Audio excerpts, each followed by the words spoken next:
Hello and welcome to Dr. Fitness USA, the show. Exercise is medicine, strength training is stronger medicine. With your host Batista Gramode and myself, Stephen Hersey, aka Dr. Fitness USA. By expanding our vision of exercise, we interface it with medicine and business, bridging the gap between fitness, business, and medical professionals. The show is designed to uplift and inspire a world of healthier and stronger people. Click the link to subscribe and never miss an episode because if your mind can conceive it and your heart can believe it, then Dr. Fitness USA, the show, will inspire you to achieve it. Subscribe now. Today we have a very special guest, Frank King. Frank King is a suicide prevention speaker, a writer for The Tonight Show for 20 years, and a full-time stand-up comedian. He fought a lifetime battle with depression and chronic suicidality, turning that long, dark journey into 8 TEDx Talks and insights on mental health awareness. Only one other person on the planet has 8 TEDx Talks, and that's Bill Gates. Mm-hmm. Depression and suicide run in his family. He thought about killing himself more times than he can count. He came close enough to dying by suicide that he can tell you what the barrel of his gun tastes like. He uses his life lessons to start the conversation, giving people permission to give voice to their feelings and experiences. He believes that where there's humor, there's hope. Where there's laughter, there's life. Nobody dies laughing. And so today the conversation is about suicide prevention as a health and safety issue. Frank, welcome to the Dr. Fitness USA show. We're very honored to have you with us today. Well, and I'm honored as well. And you know, I'm working on a cruise ship. I am parked at the port of Costa Maya, Mexico. I did my 3 shows last night, 3 shows in a week, and they pay me. Not a bad engagement, I must admit. That sounds pretty good. So tell me, comedy and suicide prevention, how does that work together? Well, if you think about it, the world's first comedian was the court jester, and the court jester's job was to speak truth to power on behalf of the powerless with humor. I believe I speak truth to the power of mental illness on behalf of those often powerless in its grip with humor. I believe where there's humor, there's hope. Where there's laughter, there's life. And then nobody dies laughing. And personally, depression and suicide run in my family. It's called generational depression and suicide. My grandmother died by suicide. My mother found her. My great aunt died by suicide 9 years later. My mother and I found her. I was 4 years old and I screamed for days. And as you mentioned, I came close enough to ending my life April of 2010 that I can tell you what the barrel of my gun tastes like. Spoiler alert, I did not pull the trigger. Well, you're here, so we're very glad about that. So you've had a lot of serious setbacks here. I actually made a note of it. It said that you had a aortic valve replacement, a double bypass, a heart attack, and 3 stents. So I can ask you how you survived it, which I will. But before that, your life has been about expressing yourself for people who suffer from suicide. So did the suicide tendencies come up for you genetically or running in your family? Or did they start to develop after you had these physical ailments? The depression, thoughts of suicide are in my DNA, as is high cholesterol. Thank you, Mom.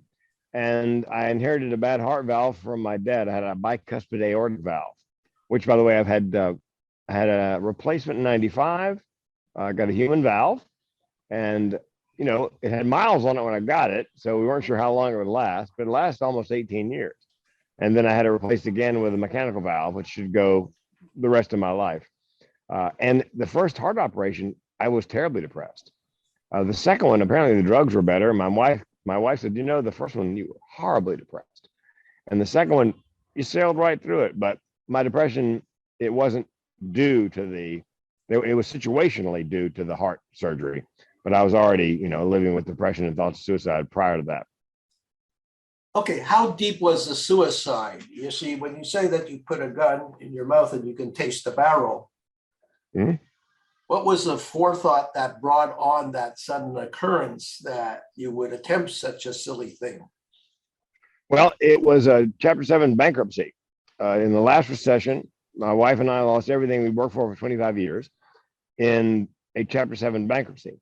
And in suicidality, there's a three-legged stool of suicidality. One is social isolation. Two is you've made the decision you can kill yourself.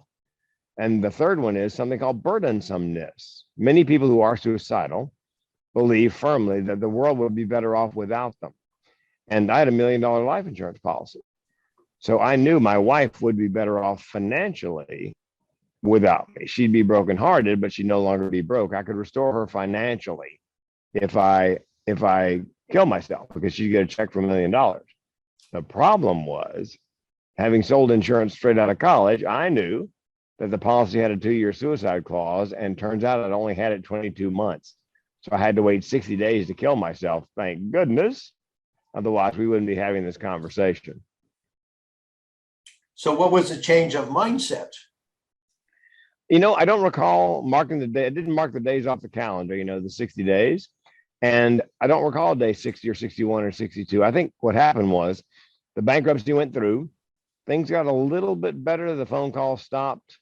And it must have gotten just better enough that at day 61 or 2, when my insurance was in force, I didn't think about taking my life. I don't even recall the next time I had a suicidal thought after that. It's something that I live with every day. That's the chronic suicidal ideation. Suicide for me and people like me, people in my tribe, is always an option on the menu as a solution for problems large and small. My car broke down a couple of years ago. I had 3 thoughts unbidden. 1, get it fixed. 2, buy new. And 3, I could just kill myself. That's chronic suicidal ideation. I know, sounds absurd, doesn't it? No, it sounds very real, because I think my car needs some repair, so I'm going to have to think about this. But what were you involved in as far as business, or that led to bankruptcy? And I was doing corporate comedy, the rubber chicken circuit, doing comedy after dinner, after lunch. And I was making good money. I was making $5,000 a pop for 45 minutes of clean comedy after a meal. And then when the recession hit, the bookings dropped off 80%, practically overnight. And we had some negative cash flow in a couple of rental properties. Our house payment was over $2,000. And so we just ran out of money. It wasn't making enough money to pay the bills. And so we had to finally pull the plug and file Chapter 7. You said that you've been doing comedy for 37 years. So Yes. was that a way of helping with your depression, or is that something that came naturally? I mean, when did you crack your first joke? It is as is the high cholesterol and the depression and thoughts of suicide in my DNA. My entire family is funny. I told my first joke in 4th grade, and the kids laughed. The teacher was hysterical. She had to go to the teacher's lounge. She was laughing so hard. And I thought to myself at that moment, I'm going to be a comedian. And then 12th grade, I won the talent show doing stand-up. Nobody had ever done stand-up at the talent show before. And I told my mother I was going to be a comedian, and she said, you're going to college first. I don't care what you do when you get done. You can be a goat herder for all I care. But you're going to be a goat herder with a college degree. So I went to UNC Chapel Hill, got a couple of college degrees, and then moved to the West Coast and went to open mic night. I went to the West Coast to work for an insurance company. Went to my first open mic night, and that was the beginning of the end of my insurance career and the beginning of my comedy career. A year and a half later, I said to my wife, my girlfriend at the time, now my wife of 35 years, I'm going on the road to do stand-up. You want to come along for the ride? Figured she'd go, oh, heck no. She goes, yeah. So we gave up our jobs, gave up our apartment, put everything in storage we couldn't fit into our tiny car. And we were on the road together 2,629 nights in a row, nonstop, 7 years and change. comedy club to comedy club, and worked with a lot of people who are famous now: Seinfeld, Dennis Miller, Jeff Foxworthy, Rosie, Ellen, Dr. Ken, Adam Sandler, Kevin James, Steve Harvey. Back when they were just comedians, road comics. And that's when I got the gig working with Leno. He was the permanent guest host at the Tonight Show. Every now and then, Johnny would say he was going to take a week off, Johnny Carson. And that meant Jay, the next week, had 4 nights, 18 jokes a night for the monologue. And he had to come up with them over the weekend. So he started hiring road comics who wrote topical humor, from the newspaper. And I would crank out 12 to 24 jokes a day, as long as he needed them. And I was getting a couple in the monologue every week. And then when he took over the show for real, he let most of the contract labor go, but some of us stayed on until he left for CNBC. I believe I saw you in a physical professional gym lifting weights. So what I want to ask you is the correlation between you getting your, because you're a badass. I see that when you're in the gym, you're very serious about your discipline, about taking care of your body in order to handle stress. So if you could open the dialogue about that part of your life, which you still do, that'd be really, really wonderful. Well, because of my cardio issues, I was already in the gym 5 or 6 days a week. I love the elliptical runner, the one with the hands and the feet, so you get the upper and the lower. I got to the point where I was doing it at the highest level of resistance, 25. As a matter of fact, when I had my heart attack, I was in the woods a half mile from my car with the dogs by myself. I had T-Mobile, so I didn't have cell service. So I had to walk out of the woods a half mile and drive 2 miles home and survive a 25-minute ambulance ride to the hospital. And when my cardiologist, he and I are looking at my angiogram, which is when they run the probe in your femoral artery and they can see in real time the heart attack is happening. And he said to me, "You walked a half a mile, drove 2, survived a 25-minute ambulance ride, having this heart attack? What have you been doing the last 6 months?" Well, I said, "I've been working the boats, the cruises. Every cruise has a gym, every boat. And I'm on the elliptical, and I'm on there like 45 minutes to an hour at the highest resistance." And I said, "You know this, doc, better than I do. If you put your heart under load every day, when there's an incident like that, what happens is something called vasodilation. If you have been putting it under load every day, when you have a heart attack, the veins and arteries around the heart expand as far as they possibly physically can to pump blood to the area of the heart that's under attack." And he said, "That is why you are still alive. If you've been sitting on your fanny eating Cheetos, you'd be a dead man in the woods." So I had been going to the gym, for that reason. Somebody asked me on a ship one time, "I see you on the elliptical every day. You trying to live forever?" "No, I'm just planning on surviving the next heart attack." Then I decided, because it was on my bucket list, that I wanted to be a bodybuilder and eventually go pro. But I've wanted that since I was 20. Remember the comic books Charles Atlas had in the back, guys getting sand kicked in his face? Do you remember those?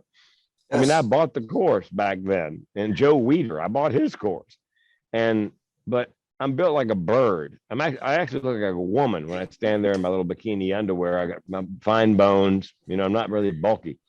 So I figured, if I wait till I'm 60 to do the bodybuilding, I bet every other man has quit. And I was right. There aren't many guys, even women, who bodybuild over the age of 60.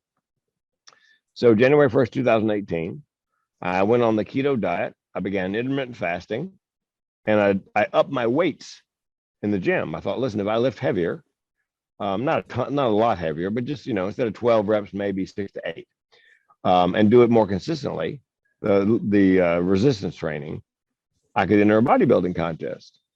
And I did. I've been in 3 bodybuilding contests, and I've gotten a 4th, a 3rd. I've gotten a 2nd, a 3rd, a 4th, and a 5th. This coming July, I'm aiming for my first place over 60 masters. And then I'm hoping in October of next year to go to a larger contest where there are at least 5 men in my category. And if I win my category and there are 5 men, I get my pro card, my professional bodybuilding card, which is my ultimate goal.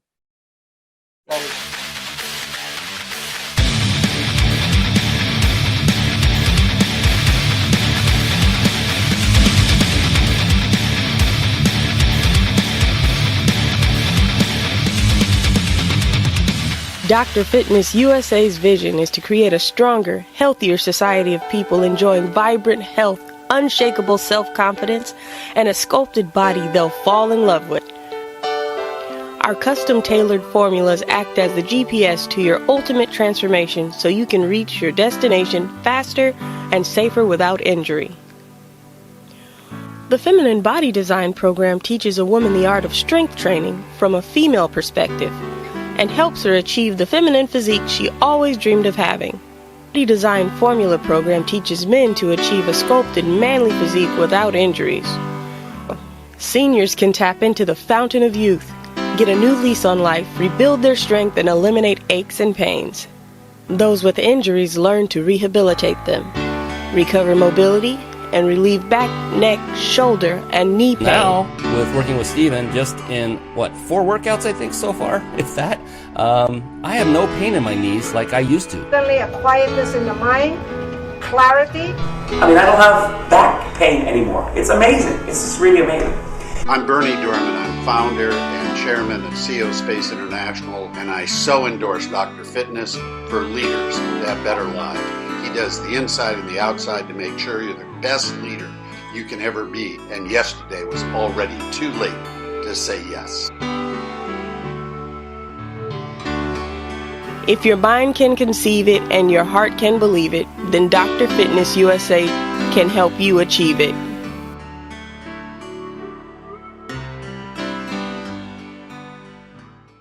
So I know there's cardiovascular, and you can feel the rush of adrenaline. How does it feel to physically lift weights? And as the weights go up, how does that physically feel inside your body? Well, I go for the burn, as go for the burn. And I don't, my line, and I meant it to be funny, was I don't lift a lot of weight. I lift weights a lot. I believe consistency beats commitment any day. I'm exercising 7 days a week in some form or fashion. I think I told you guys, every morning I walk the dogs. And the trail we have chosen is straight uphill for over a mile. So I wear a 36-pound weight vest and I walk a half an hour uphill with the vest on. I do what's called, I don't know if you're familiar with this, they call it fart licking. It's interval training. I walk, watching my heart rate. When it gets to a certain point, the top of the training range, I stop for about 10 or 15 seconds, let it drop 10 or 15 points, and then I walk again. Because by the way, in cardio and cardiac issues, it's one thing to be able to get your heart rate up to a certain point. It's also important it comes down very quickly. I learned that in my study of cardio issues. So, and I of course, I had to walk back down the hill 30 minutes, unfortunately, wearing the 36-pound weight vest. So, and then I have an elliptical run at home. I've got stretching bands, the bands you use for resistance, and some other, some perfect push-ups, and I got an ab wheel. So I can pretty much work out at home on the resistance side and the abs. And it just, it allows me to do something completely different than my job of speaking. We talked about this off air. I can go to the gym and not say a word to anybody. I mean, I talk for a living, but the gym is, you can be mute and go in there and pump the iron. I just, you see the results in the mirror. I enjoy the, how my muscles feel as I'm lifting, as I try to do, I do a split. I do buys, back, and traps one day, and I do tries, chest, and shoulders the second day, and then legs the third. And then sometimes I take a day off and then go back to the 3-day cycle. It's working for you because you look so young and handsome, way younger than your real years. How can this tie into people who have suicidal thoughts? Well, when the pandemic started, I wrote a keynote called Social Distancing and Staying Sane. Don't worry so much about your mentally ill friends. And here's why. I realized after getting together with one of my mentally ill friends during the beginning of the pandemic that we were well positioned to survive the pandemic because as a high functioning mentally ill people, all of us had a self-care plan in place, daily practices.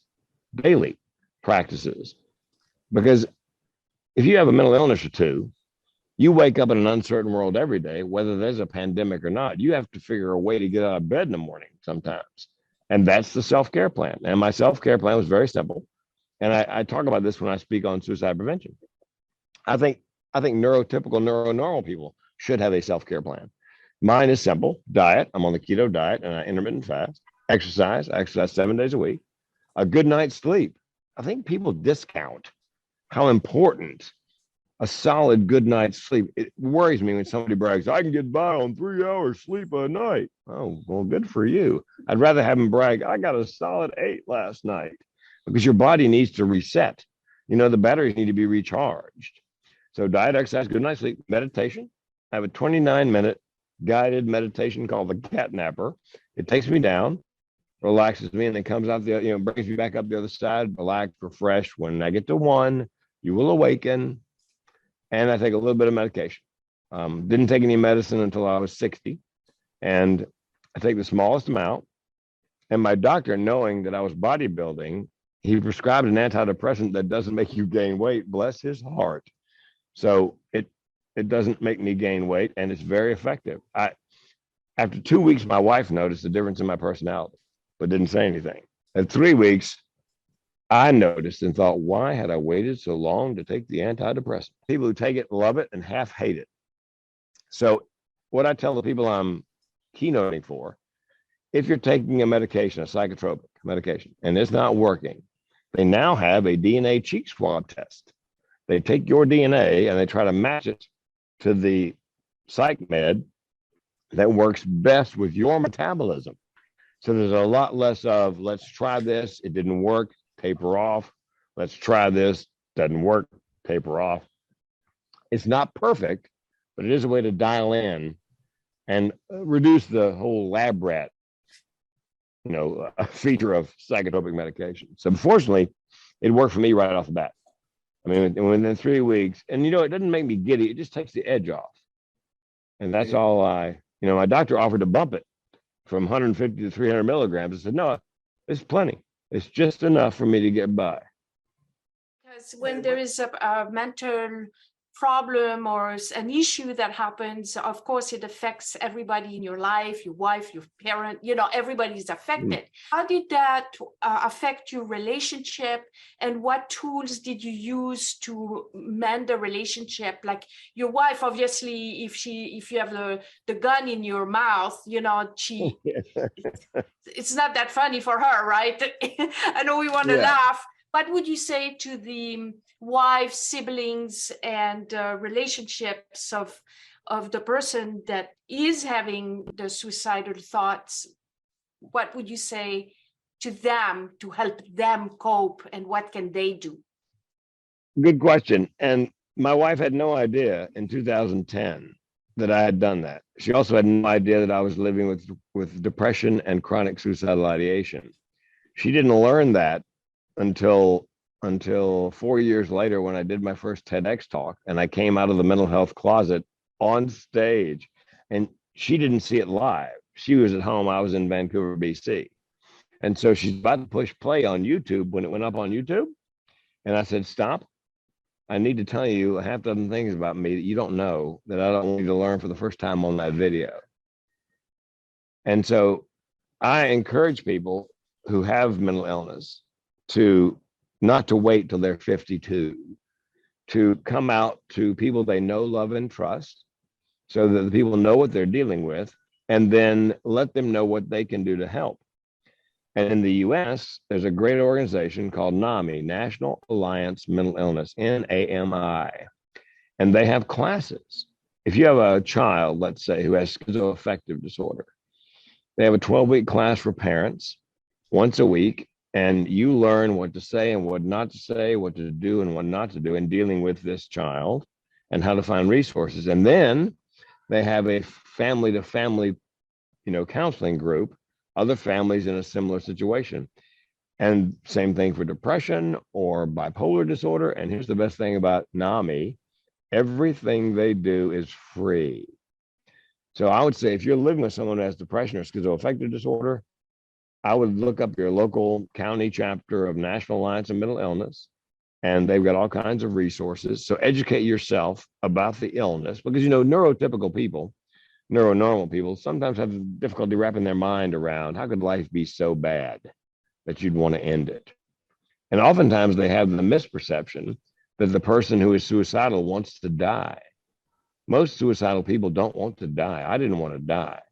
I simply wanted to end the pain. And that's the way it is for most people. I mean, there are situations where they for sure want to die, but in the majority of cases, it's just about ending the pain. So educate yourself about the disorder and how you can help them. When the guy I work out with in the gym is well aware of my mental health status. So it's wonderful when I go in the gym and he goes, "How you doing?" And I can tell him, "I'm wretchedly depressed." And he goes, "Well, tell me what that looks like." And I would describe it to him. And he goes, "Well, tell me what I can do." I said, "Well, let's just work out hard and just being there.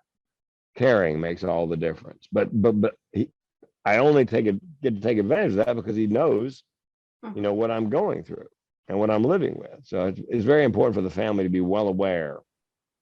And, because there's a stigma attached to mental illness. There's a separate stigma attached to thoughts of suicide. So it's a double stigma. Yes. Would you say that your exercise regimen, strength training, and your goals to become a bodybuilder and to win the competition, and that drive that you have inside to be fit, does that help lift your mood? Does that help stabilize your tendencies? Yes, I believe so. It helps with my depression. There really is no help for the chronic suicidal ideation. That's just it's a coping mechanism. It's the way my brain is wired. If I'm under stress and I'm looking for a solution, option C, for some strange reason, is always, "Hey," or "You could just kill yourself." So, but it helps the depression. And here's why. I believe activity, forward motion, helps with depression. Another technique I teach my audience is called gamification. Gamification. What I do if I'm having trouble getting out of the bed in the morning, I will make an actual physical list a to-do list on paper with a pen, old school. And because what I really like to do is lie in bed there and pull the covers over my head and binge watch some season of some show on Netflix. But I make a list, and the game is, as soon as I have gotten up and scratched off that last item, number 6, I can go back to bed. I don't care if it's 3 p.m, broad daylight, and do what I really want to do all day long and binge watch Netflix. So you set it up so that you begin moving forward. It's not curative, but it is palliative. I believe forward motion, accomplishing things, scratching things off the list. The gym the same way. I have a deal with myself in the gym. Gym's 25 minutes away. My deal is, if I get dressed out and go to the gym, get into the gym physically through the doors, all I have to do is 1 rep of 1 exercise. I can turn around and go home. We have the same thing. Really? Yeah. Yeah, that's our motto. Yeah, it's our motto. Go do 1 exercise, and then if you're done, then go home. And it never happens. Knowing it takes the pressure off. If you go in, you do 1 exercise, I'm done. And for some reason, I've never done it at the gym. I've always worked out an hour and a half once I got there. Something about getting there, all dressed out. Oh, well, what the hell? I'm here. Yeah. And then, of course, when you start, something kicks in, right? You just I guess those endorphins start kicking in. And yeah. Okay, so where I was going with the questioning is your choice of weapons, so to speak, is that you physically go to a gym. And I noticed that you go to a real gym.